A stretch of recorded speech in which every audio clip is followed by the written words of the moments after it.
What's going on, guys? Welcome to the show. Today we are discussing the best games for this little bad boy. Now this is just my opinion, so if you don't see your favorites on this list, be sure to let me know in that comment box below. Let's take a look.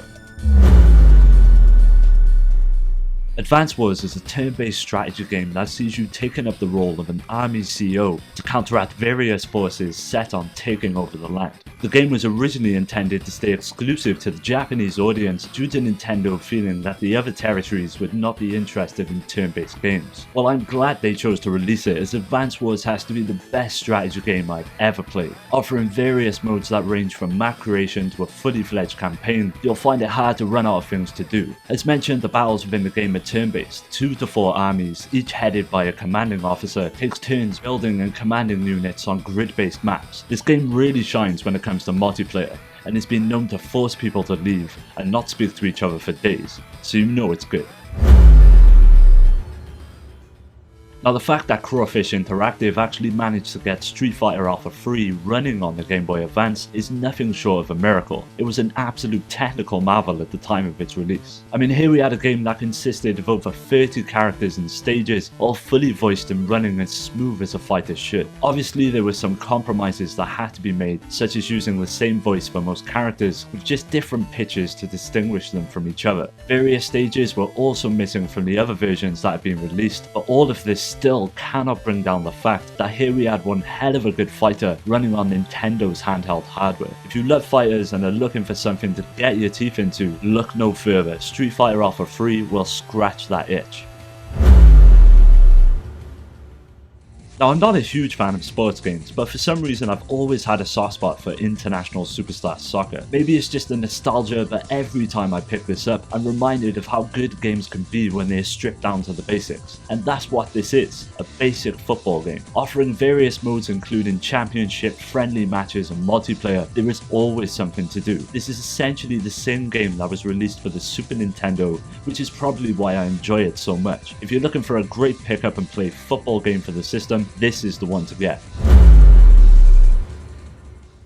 As fans of the show will know, I absolutely love the F-Zero games. There truly is nothing like blasting around tracks at breakneck speeds, all the while avoiding other racers who all seem to want to kill you. As with most games for the GBA, this again is essentially the Super Nintendo game shrunk down for the handheld system. It manages to capture all of the magic that made the original such a blast, and adds more features and races into the mix. Released in 2004, packing 30 playable characters, various tracks and a fully fleshed out story mode, the game was well received amongst critics and proved there is still life in the F-Zero series that so desperately needs a new release. Nintendo have ignored this spoofy sci-fi racer for far too long. Here's hoping we might have a new game in the series for the NX. The main reason this Mario game is on the list is the fact that it is basically Super Mario World. You know, that little game that made growing up in the 90s so fucking cool. Released in 2002, the game brought with it all the levels and features that made the original SNES release so goddamn fun. Various changes were made to the game in order for it to run on the hardware efficiently, including the game's resolution being scaled down, as well as its soundtrack being significantly compressed. But all of these changes do not deter from what is one of the best Mario games ever made. I mean, who could turn down Super Mario World on the go in 2002, having the ability to play the shit out of it on the bus, on the way to school, or on the way home after a hard day's work? It was a proposition that was hard to turn down. If you want a Mario title for the system, make sure you pick this up, as you will not be disappointed. When I was 10, I won the Burger King Pokemon Championships, and as you can imagine, being a little fat kid growing up with a passion for catching Pikachus and burgers, I was over the fucking moon. After receiving my prizes, I then heard the news of the Pokemon games that were coming to the GBA. I remember that day so vividly, as at that point I had invested stupid amounts of time into Gold and Silver, and began to think to myself all of the possibilities that Ruby would bring. It didn't disappoint. With a ton of fresh Pokemon, as well as an impressive graphical overall, the game fulfilled my lofty expectations. So much so that it's the first Pokemon game I decided to introduce my son to, who is now taken on the mantle of the family's Pokemon master. This game holds a special place in my heart, and it is one of the main reasons to own the GBA.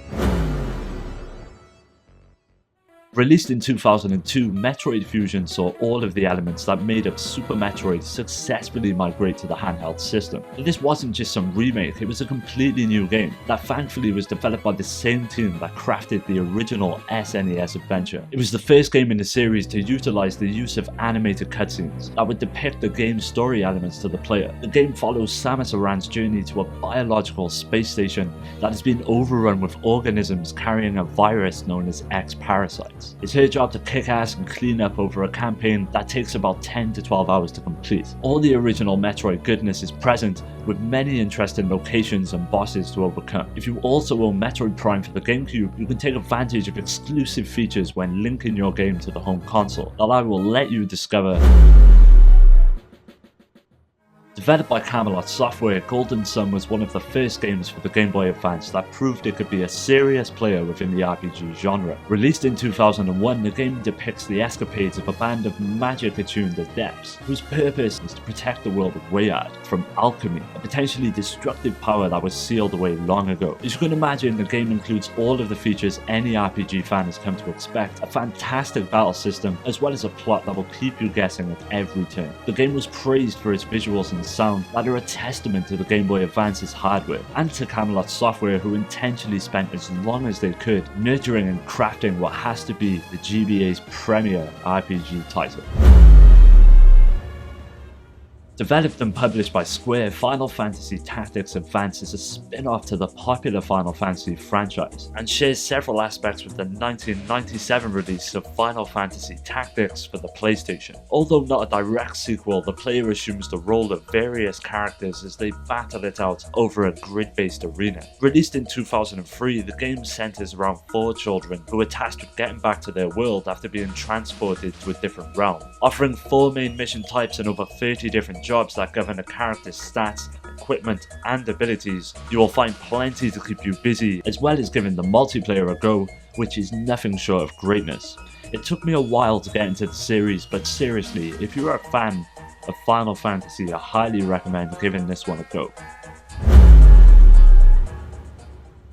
Released in 2003 and developed by Intelligent Systems, Fire Emblem is a tactical role-playing game that takes place 20 years before the events in the previous game. You take the role of Lyn, Eliwood and Hector, who set off on a journey in search of Eliwood's father, who disappeared under mysterious circumstances. Sharing elements of the Advance Wars series, the game was well received and praised for its deep story and characters that complemented the tactical gameplay. You were tasked with moving a small group of units around the grid-based arenas and defeating enemy units that occupied the space. It was the first game in the series to be released outside of Japan, mainly due to the series' characters that had been included in Super Smash Bros. Melee on a GameCube. This game is seriously addictive shit.